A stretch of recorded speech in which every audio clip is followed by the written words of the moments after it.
नृसिंहवाडी येथील बस स्थानकात आज चित्तथरारक अपघाताचा प्रसंग घडला आहे। गगनबावडा आगाराची MH14BT 4692 या क्रमांकाची बस ब्रेक फेल झाल्यामुळे थेट बस स्थानकात घुसली। गगनबावडा येथून नृसिंहवाडीत येणारी ही बस सायंकाळी 4च्या सुमारास नृसिंहवाडी बस स्थानकात येत होती। मात्र चालकाचे ब्रेकवरील नियंत्रण सुटल्याने बस थेट 3 नंबर प्लॅटफॉर्मवरील स्लॅबला धडकली। यावेळी किरकोळ इजा वगळता कोणतीही जीवितहानी झाली नाही।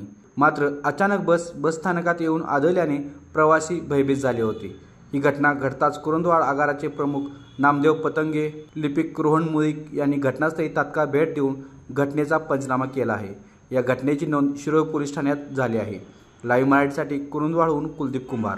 शिक्षण म्हणजे केवळ पुस्तकी ज्ञान नव्हे, तर ती असते एक उज्ज्वल भविष्य घडवण्याची संधी। आणि ही संधी मिळते महागाव येथील संत गजानन महाराज एज्युकेशन ग्रुप मध्ये। 100% placement assistance, SGM finishing school मधून इंडस्ट्री रेडी कोर्सेस आणि इन हाऊस इंटर्नशिप साठी BDS स्टार्टअप ची जोड। सुसज्ज कॅम्पस, आधुनिक लॅब्स, अनुभव संपन्न प्राध्यापक आणि दर्जेदार हॉस्पिटल नेटवर्क सह शिक्षणाचा परिपूर्ण अनुभव। कॅम्पस चिंचेवाडी, तालुका गडिंग्लज, जिल्हा कोल्हापूर। संपर्क 8605 009605 आणि 9822 57 57 53।